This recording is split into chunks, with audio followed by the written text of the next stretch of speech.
अस्सलाम वालेकुम। क्या हाल है क्लास? ठीक ठाक हैं? आई होप आपको लास्ट लेक्चर की समझ आई होगी। आज उसी को हम फर्दर कंटिन्यू करेंगे क्वेश्चन नंबर 3 के साथ। कहता है आपसे a firm of builders carry out large contracts kept in contract ledger separate account for each contract. एक बिल्डर की फर्म है जो कि बहुत सारे कॉन्ट्रैक्ट्स लेके चल रही है, ठीक है, और उसने हर कॉन्ट्रैक्ट का एक सेपरेट लेजर बनाया हुआ है। On 30th June 2010, the following was shown as being the expenditures in connection with the contract number 55। ये कॉन्ट्रैक्ट नंबर 55 के सारे जो हैं वो एक्सपेंडिचर्स हैं, ठीक है जी।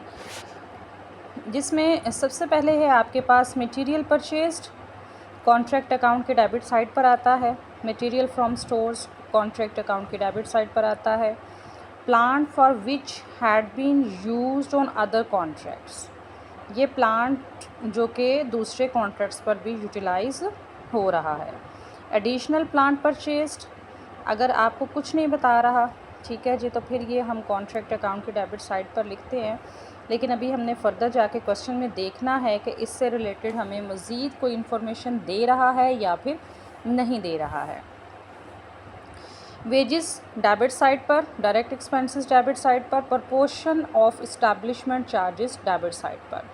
The contract which was commenced on 1 February 2010, कब स्टार्ट हुआ था ये जी? 1 फरवरी 2010 को।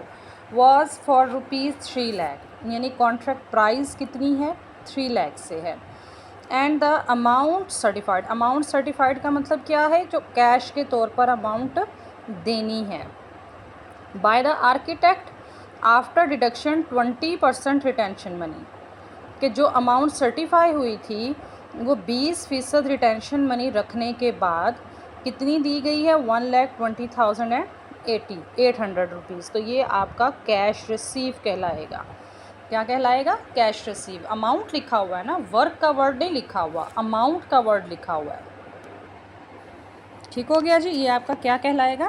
Cash receive. अब अगर रिटेंशन मनी जो है वो 20% है, तो इसका मतलब जो दिया गया वर्क सर्टिफाइड होगा वो कितने परसेंट होगा? 80%। यानी ये जो कैश रिसीव हुआ है ये कितने परसेंट है? ये 80% है, ठीक है। कितने परसेंट है? 80% है। तो अब इसकी मदद से हम वर्क सर्टिफाइड की अमाउंट निकाल सकते हैं। कैसे?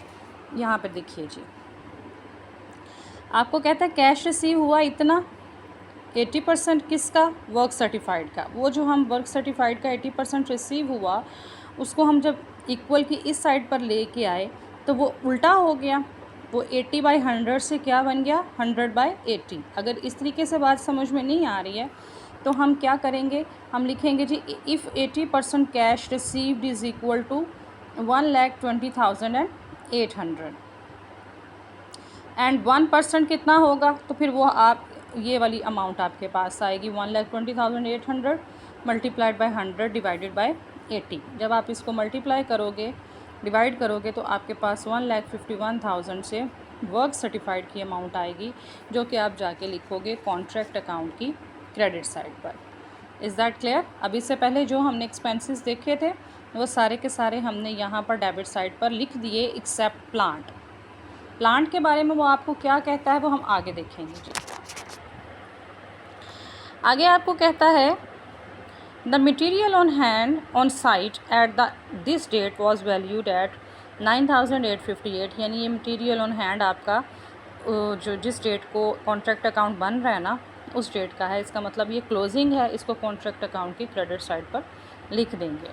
The contract plant ledger was also kept, कहता है जो कॉन्ट्रैक्टर है ना उसने अलहदा से प्लांट का लेजर बनाया हुआ है। In which depreciation was dealt with monthly, उसमें डेप्रिसिएशन हर मंथ में लिखी गई है। The amount debited in respect on plant on contract number 555, ठीक है। दो बातें हैं यहाँ पर, एक तो ये कि जो प्लांट है ये डिफरेंट कॉन्ट्रैक्ट्स पर यूटिलाइज हो रहा है, ठीक है जी। जो एडिशनल प्लांट भी परचेज़ हुआ वो भी उसने इसी लेजर में जाकर पोस्ट कर दिया होगा। बेसिकली तो हमें डेप्रिसिएशन ही चाहिए ना, तो डेप्रिसिएशन उसने हमें खुद से निकाल के दे दी हुई है, तो हमने लिख देना है इसको डेबिट साइड पर। फिर ये दो अमाउंट्स लिखने की ज़रूरत नहीं है। अब मेरी बात पे ज़रा गौर कीजिएगा। जब आप प्लांट परचेज़ करते हो, ठीक है, उसको आप डेबिट साइड पर लिखते हो, उसमें से डेप्रिसिएशन माइनस करके उसका क्लोजिंग बैलेंस आप किस साइड पर लिखते हो? क्रेडिट साइड पर। तो वो ऑटोमेटिकली डेबिट साइड में से जब क्रेडिट साइड माइनस होती है तो जो रिमेनिंग बैलेंस होता है वो डेप्रिसिएशन ही होती है। Is that clear? वो क्या होती है? वो डेप्रिसिएशन ही होती है। लेकिन क्या है कि हम लोगों ने फिर क्वेश्चन में मेंशन करना होता है, सोल्यूशन में बताना होता है कि हाँ भाई ये परचेज़ हुआ था, डेप्रिसिएशन के बाद ये उसकी अमाउंट रह गई। लेकिन अगर हम उसका बैलेंस करें ना तो वो डेप्रिसिएशन ही निकलती है।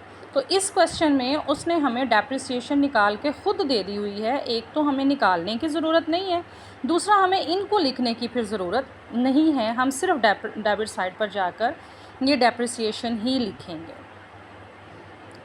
Is that clear? और एक चीज़ जो मैंने आपको इंट्रोडक्शन में बताई थी वो ये थी कि अगर प्लांट आपका ड्यूरिंग द कॉन्ट्रैक्ट या स्टोर से निकाल के यूटिलाइज़ किया हुआ है, ठीक है, ड्यूरिंग द कॉन्ट्रैक्ट या स्टोर से निकाल के यूटिलाइज़ किया गया हुआ तो उसकी सिर्फ हम डेप्रिसिएशन लिखते हैं। तो फिर इस क्वेश्चन में जस्ट डेप्रिसिएशन आएगी। ये दो अमाउंट्स जो हैं वो सिर्फ इन्फॉर्मेशन के लिए हैं, आपको कंफ्यूज करने के लिए हैं, इनको हम नहीं लिखेंगे। ठीक है, आई होप आपको पॉइंट क्लियर हो गया होगा। आपको कहता है जी you are required to prepare an account showing profit on contract 30 June 2010। ठीक है जी, यहाँ पर देखिए हमने मटेरियल ऑन हैंड जो आपको एडजस्टमेंट में दिया हुआ है 9858 का वो लिख लिया, वर्क सर्टिफाइड लिख लिया वर्क इन प्रोग्रेस के रेफरेंस में। अनसर्टिफाइड उसने हमें इस क्वेश्चन में नहीं दिया हुआ। मटेरियल परचेज दिया हुआ है, स्टोर का दिया हुआ है, वेजेस हैं, डायरेक्ट एक्सपेंसेस हैं, प्रपोर्शन चार्जेस हैं और डेप्रिसिएशन है, ये हमने सारी यहाँ पर लिख दी। ये वो डेप्रिसिएशन है जो आपको एडजस्टमेंट में क्वेश्चन के लास्ट पे बता रहा है। क्लियर? तो आप क्रेडिट साइड का टोटल करोगे, उसमें से माइनस करोगे डेबिट साइड, तो आपके पास प्रॉफिट ब्रॉड डाउन आ जाएगा, सॉरी कैरेट डाउन आ जाएगा। इस प्रॉफिट को हमने फर्दर जो है वो ब्रॉड डाउन कर देना है। अब इसका कितना हिस्सा जो है वो प्रॉफिट एंड लॉस अकाउंट को जाना चाहिए? 1/3 जाना चाहिए, 2/3 जाना चाहिए या इससे ज़्यादा जाना चाहिए, ये अभी हमने डिसाइड करना है। कैसे डिसाइड करेंगे? हम देखेंगे कि हमारी कैश रिसीव हमारे पास कितना है। क्लियर? उसको कंपेयर करेंगे हम कॉन्ट्रैक्ट प्राइस के साथ।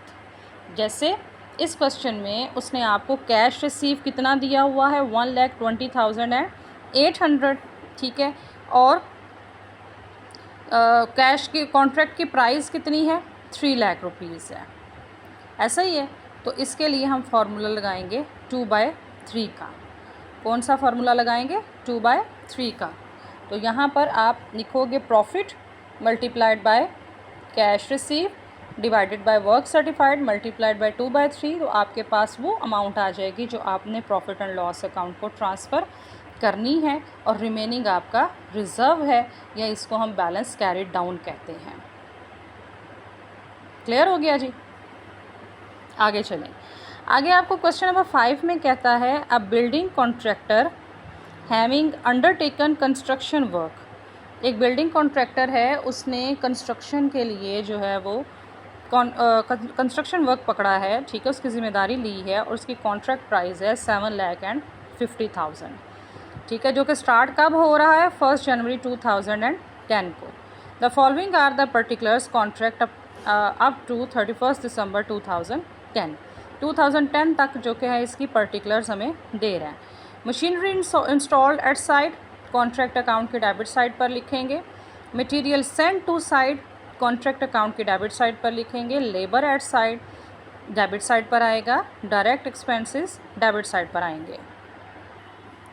उसके बाद है जी ओवरहेड चार्जेस अलोकेटेड, ठीक है, ये भी आपके जो हैं वो डेबिट साइड पर आएंगे। ये भी जो है एक्सपेंस है डेबिट साइड पर लिखा जाएगा।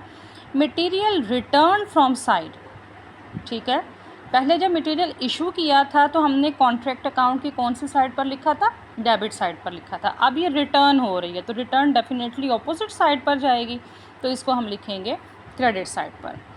वर्क सर्टिफाइड बाय आर्किटेक्ट, ये आपका वर्क सर्टिफाइड है। वर्क इन प्रोग्रेस के रेफरेंस में आप कॉन्ट्रैक्ट अकाउंट की क्रेडिट साइड पर लिखोगे। कैश रिसीव है 5,40,000 कैश रिसीव हो रहा है। कॉन्ट्रैक्ट की प्राइस थी 7,50,000, जब इसके साथ कंपेयर करोगे तो आप देख लोगे कि ये मोर देन हाफ है, ठीक है। तो इसका मतलब जब आपने प्रॉफिट को डिस्ट्रीब्यूट करना है तो उसके लिए आप फार्मूला कौन सा लगाओगे, 2/3 वाला फार्मूला लगाओगे। Cost of work certified not certified yet, ये कौन सा वर्क है, ये अनसर्टिफाइड वर्क है, ठीक है। कहाँ पे लिखेंगे, कॉन्ट्रैक्ट अकाउंट की क्रेडिट साइड पर लिखेंगे। Material on hand closing material है, क्रेडिट साइड पर आएगा। वेजेस एक्रूड, अब या तो इसको आप वेजेस में प्लस कर दो आउटस्टैंडिंग करके या क्रूड करके, या आप इसको वैसे भी लिख सकते हो। वैल्यू ऑफ मशीनरी ऑन 31 दिसंबर 2010, लास्ट पे मशीनरी की वैल्यू 33,000 है, ठीक है। ये यानी at the end of year है, तो इसको हम कॉन्ट्रैक्ट अकाउंट की क्रेडिट साइड पर लिखेंगे जी। क्लियर हो गया। It was decided that the profit made by the contract in the year should be arrived at by deducting cost of work certified, ठीक है, cost of work certified from the total value of architect certificate, that 1/3 of the profit so arrived should be regarded as provision against contingencies। अब वो आपको खुद बता रहा है कि जो प्रॉफिट कॉन्ट्रैक्ट पर हुआ है, ठीक है, उसका जो वर्क सर्टिफाइड करवाया है, उस वर्क सर्टिफाइड के अगेंस्ट जो भी आपने प्राइस देनी है, उसमें से जो प्रॉफिट आया है उस प्रॉफिट में से पहले आपने 1/3 जो है वो रिज़र्व के तौर पर रखना है। यानी ये जो 4-5 लाइनें लिखी हैं इसका मतलब यही है कि आपने रिज़र्व के तौर पर 1/3 रख लेना है और 2/3 का जो प्रॉफिट है वो आपने ट्रांसफ़र कर देना है किसको, प्रॉफिट एंड लॉस अकाउंट को। ये देखिए यहाँ लिखा हुआ है credit two of the profit and loss account. यानी इस पूरे पैराग्राफ का मतलब वही है कि उसने आपको इस क्वेश्चन में खुद बता दिया है कि आपने प्रॉफिट का कितना पोर्शन जो है वो रिज़र्व के तौर पर रखना है और कितना पोर्शन जो है वो आपने प्रॉफिट एंड लॉस अकाउंट को ट्रांसफ़र करना है। यानी क्वेश्चन सिंपल है, इसमें कुछ भी ऐसा नहीं है जो कि एक्स्ट्रा हो, जो आपको समझाने वाला हो उसके, ठीक है जी। ये देखें, आपने डेबिट साइड पर एक्सपेंसेस लिखे, जो एक्रूड था वो आपने इसमें प्लस कर दिया, डायरेक्ट एक्सपेंसेस लिखे, overhead. Material return credit side पर आ गया, material on hand credit side पर आ गया, जो लास्ट पे दिया हुआ था वैल्यू ऑफ मशीनरी जो क्लोजिंग दी हुई थी वो आपने क्रेडिट साइड पर लिख दी। वर्क सर्टिफाइड और अनसर्टिफाइड दोनों ही इस क्वेश्चन में दिए हुए हैं, दोनों हमने लिखे। क्रेडिट साइड का टोटल किया, उसमें से माइनस की हमने डेबिट साइड, तो ये हमारे पास प्रॉफिट कैरिड डाउन आ गया। उस प्रॉफिट कैरी डाउन को हम यहाँ लेके आए, ठीक है जी, क्रेडिट साइड पर ब्रॉट डाउन किया इसको। इसका फिर हमने क्या किया, 2/3 जो है वो प्रॉफिट एंड लॉस अकाउंट को ट्रांसफ़र कर दिया, ठीक है। Cash receive divided by work certified, 5,85,000 से मल्टीप्लाई 2/3 इज़ इक्वल टू 52,108 से हमने किसको ट्रांसफ़र कर दिया है, प्रॉफिट एंड लॉस अकाउंट को। जो बाकी की अमाउंट है वो इसकी किस में जाएगी, रिज़र्व में, या उसको हम कहेंगे balance carried down.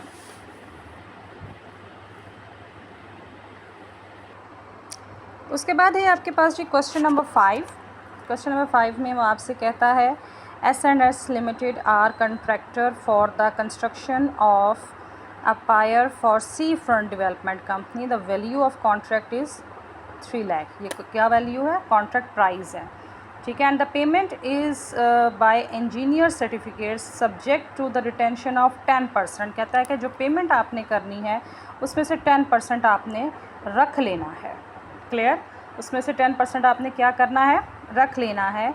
This is to be held by the sea front development company for 6 month after the completion of the contract. अब आइटम्स क्या क्या दे रहा है वो आपको, wages on side debit side पर लिखेंगे, ठीक है जी। Material deliver to site by supplier debit side पर लिखेंगे, deliver to site from store ये भी डेबिट साइड पर आएगा।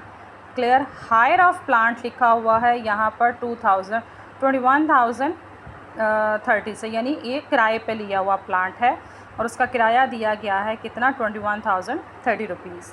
Expenses charge to the contract debit side पर आएंगे, ओवरहेड चार्जेस डेबिट साइड पर आएंगे। मटेरियल ऑन साइट जो है क्रेडिट साइड पर लिखा जाएगा। वर्क सर्टिफाइड है आपका, क्रेडिट साइड पर आएगा। पेमेंट रिसीव है, यानी ये कैश रिसीव दिया हुआ है 1,35,000 से, ये भी आपका किस साइड पर आएगा, ये आपका यूटिलाइज होगा फार्मूला में, ठीक है। Work in progress not subject of a certificate to the date, that means कि ये अनसर्टिफाइड वर्क है, ये कॉन्ट्रैक्ट अकाउंट की क्रेडिट साइड पर आएगा। वेजेस एक्रूड दी हुई हैं, ये कॉन्ट्रैक्ट अकाउंट के डेबिट साइड पर आप इसको ऐसे ही लिख सकते हो या फिर इसको आप वेजेस ऑन साइड में प्लस करके लिख सकते हो। आपको कह रहा है जी आपने कॉन्ट्रैक्ट अकाउंट बनाना है, इसका वर्क इन प्रोग्रेस अकाउंट बनाना है और आपने इसको बैलेंस शीट में शो करना है। अब कॉन्ट्रैक्ट अकाउंट हमें अभी तक बनाना आ गया है, हमने सीख लिया है कि कॉन्ट्रैक्ट अकाउंट जो है वो किस तरीके से बनाते हैं जी। अच्छा, यहाँ पर एक लाइन लिखी हुई है, material costing ₹3,384 was damage and had to be disposed of for 884। कहता है आपको एक नॉर्मल लॉस हुआ है 3,384 का, जिसमें से आपको पैसे मिले हैं कितने, 884 रुपीज़ के। अब इसका आप क्या करोगे वो आपको मैं क्वेश्चन में बताती हूँ जी। यहाँ देखें, आप लोगों ने डेबिट साइड पर उसकी वेजेस लिख दी और उसमें एक रूट प्लस कर दी। जो मटेरियल आपने जो है वो डिलीवर किया वो भी लिखा, जो मटेरियल जो है वो स्टोर में से इशू हुआ वो भी आपने डेबिट साइड पर यहाँ पर लिख दिया। एक्सपेंसेस लिख दिए, ओवरहेड चार्जेस लिख दिए, प्लांट जो हायर किया था वो भी आपने डेबिट साइड पर लिख दिया। ठीक है जी। यहाँ पर देखिए आपके पास जो है वो मटेरियल जो साइड पर रह गया था ना एंड पे, वो आपने लिखा। अब यहाँ देखिए आप टोटल डैमेज हुआ था आप उसको 3,384 रुपीज़ का। ठीक है, तो जब भी इस तरह का कोई डैमेज जो कि अब नॉर्मल लॉस होता है वो कॉन्ट्रैक्ट अकाउंट की क्रेडिट साइड पर आता है। किस साइड पर आता है, क्रेडिट साइड पर। उस अब नॉर्मल लॉस में से रिकवरी हो गई हुई है 884 की, रिकवरी हो गई है जी 884 की। ठीक है, और ये जो 2500 है ये बिल्कुल भी अब रिकवर नहीं हो सकता, इसको हम ट्रांसफ़र कर देंगे प्रॉफिट एंड लॉस अकाउंट में। कहाँ ट्रांसफ़र कर देंगे, प्रॉफिट एंड लॉस अकाउंट में। ये लॉस है तो ये प्रॉफिट एंड लॉस अकाउंट की डेबिट साइड पर जाएगा। कॉन्ट्रैक्ट अकाउंट की क्रेडिट साइड पर आप कैसे लिखोगे, अब नॉर्मल लॉस लिख दोगे आप 2500 से, और रिकवर अमाउंट आप लिख दोगे 884 के साथ। सर्टिफाइड वर्क लिख दिया, अनसर्टिफाइड वर्क लिख दिया, दोनों साइड का टोटल किया तो हमारे पास प्रॉफिट आ गया।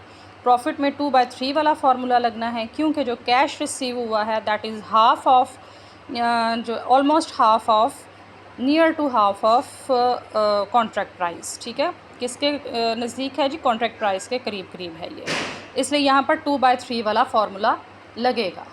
क्लियर, वो लगा के जो रिज़र्व आया वो हमने यहाँ पर लिख लिया। क्वेश्चन की दूसरी रिक्वायरमेंट है जी, वर्क इन प्रोग्रेस अकाउंट बनाना है आपने। वर्क इन प्रोग्रेस अकाउंट की डेबिट साइड पर हम लिखेंगे जी work certified and work uncertified. Clear, यहाँ पर आपका जो रेफरेंस है वो आएगा कॉन्ट्रैक्ट अकाउंट। कॉन्ट्रैक्ट अकाउंट की जब आपने क्रेडिट साइड पर लिखा था तो reference work in progress account का आया था। अब वर्क इन प्रोग्रेस के डेबिट साइड पर जब आप लिखोगे तो आप रेफरेंस में लिखोगे कॉन्ट्रैक्ट अकाउंट, जिसमें आपके पास आता है certified work and uncertified work. Clear, वो दोनों आप लिख के इसमें से आप रिज़र्व को माइनस कर दोगे। कौन सा रिज़र्व, जो कॉन्ट्रैक्ट अकाउंट की डेबिट साइड पर रिज़र्व लिखा हुआ था वो रिज़र्व आपने माइनस करना है। ये आपका बाकी का बैलेंस वर्क इन प्रोग्रेस का आ गया है जी। अगली रिक्वायरमेंट थी जी बैलेंस शीट बनाने की। लेफ़्ट साइड पर एसेट्स लिखे हुए हैं और राइट साइड पर जो है वो लाइबिलिटीज़ लिखी हुई हैं। आप राइट साइड पर भी लाइबिलिटीज़ भी लिख सकते हो और लेफ़्ट साइड पर एसेट्स भी लिखते हो। प्रॉपर जो बैलेंस शीट बनाने का एक तरीका है, जैसे आप क्लास में करते हुए आ रहे हो वैसे बना सकते हो। मटेरियल इन हैंड लिख दिया जी आपने, यहाँ पर वर्क इन प्रोग्रेस लिखना है, certified plus uncertified work minus reserve minus cash. जब आपने इसका अकाउंट बनाना है वहाँ से आपने कैश माइनस नहीं करना, लेकिन जब आपने बैलेंस शीट में लिखना है तो तब आपने ये कैश रिसीव को माइनस यहाँ पर करना है जी। दूसरी साइड पर है आपके पास प्रॉफिट एंड लॉस अकाउंट का मटेरियल 19,200 से, इसमें से जो है उसमें लॉस को माइनस कर देंगे 2,500 से। ठीक है, और आउटस्टैंडिंग वेजेस हैं आपके पास 2,826 रुपीज़ के साथ। इसको बैलेंस करने की ज़रूरत नहीं है क्योंकि उसने आपको क्वेश्चन में कहा है कि सिर्फ हमने बैलेंस शीट में आइटम्स को शो करना है। ये देखें जी, इस तरीके से हमने यहाँ पर प्रॉफिट एंड लॉस अकाउंट को लिखना है। प्रॉफिट एंड लॉस अकाउंट का बैलेंस जो आपका कॉन्ट्रैक्ट अकाउंट का बैलेंस आया था वो लिखेंगे, उसमें से अब नॉर्मल लॉस को माइनस कर देंगे और यहाँ पर आपके पास आ जाएगा 16,700 रुपीज़ के साथ। उसके बाद है जी क्वेश्चन नंबर 6, कहता है जी X limited was awarded a contract to build an office block in Lahore and work commenced at site on 1st March 2010. During the period to 31st December 2010, the expenditures on contract were as follows. Expenses है, material issued है, contract account के debit side पर आएगा, material purchase है, contract account के debit side पर आएगा, direct expenses हैं, कॉन्ट्रैक्ट अकाउंट के डेबिट साइड पर आएंगे, वेजेस भी कॉन्ट्रैक्ट अकाउंट की डेबिट साइड पर आएंगे। आगे कहता है जी charges made by the company for administration expenses 21,460 से, ये भी डेबिट साइड पर आएंगे। And the machinery purchase on 1st March for use eight site 1,21,800 से आप मशीनरी को परचेज़ कर रहे हो। इसको आप क्या करना है आगे फर्दर देखते हैं कि कोई इन्फॉर्मेशन दी है या फिर हमें नहीं दी है। कहता है on 31st December 2010 the stock of material at the site amounted to ₹21,640। Closing stock है, क्रेडिट साइड पर लिखेंगे, ठीक है। And then there were amount outstanding for wages 3,660। ये आउटस्टैंडिंग वेजेस हैं, वेजेस में प्लस कर देंगे या इसको सेपरेट भी लिख सकते हैं। डायरेक्ट एक्सपेंसेस 490 से है, डायरेक्ट एक्सपेंसेस में प्लस भी कर सकते हैं और इनको सेपरेट भी लिख सकते हैं। आपको कह रहा है जी X limited has receive on account the sum of ₹6,41,700 which represent the amount of certificate number 1 issued by the architect in respect of work completed to December 31st after deducting 10% retention money, ठीक है। Requirement आपको further information दे रहा है जी कि the plant and machinery has an effective life of 5 years with no residual value. आपको वो बता रहा है कि ये जो प्लांट एंड मशीनरी है इसकी लाइफ जो है वो 5 साल तक की है, यानी ये लॉन्ग टर्म के लिए चलनी है, ये 5 सालों तक जो है वो हमने इसको चलाना है, ठीक है। तो हम क्या करेंगे कि हम इस मशीनरी को डिवाइडेड बाय 5 करेंगे और उसकी 1 साल की वैल्यू निकालेंगे। क्लियर? उसकी 1 साल की वैल्यू निकालने के बाद जो है वो हम देखेंगे कि इस ईयर में उसने कितना इसको यूटिलाइज़ जो है वो किया है। कब स्टार्ट हो रहा है ये? 1 मार्च को। एंड ये वाला साल कब हो रहा है? 31 दिसंबर को। इसका मतलब ये हुआ कि ये 10 महीनों के लिए इस साल में यूटिलाइज़ हुई है और वो 10 महीनों की जो डेप्रिसिएशन है वो निकाल के हम किस साइड पर लिख देंगे? कॉन्ट्रैक्ट अकाउंट की डेबिट साइड पर लिख देंगे। क्लियर है जी?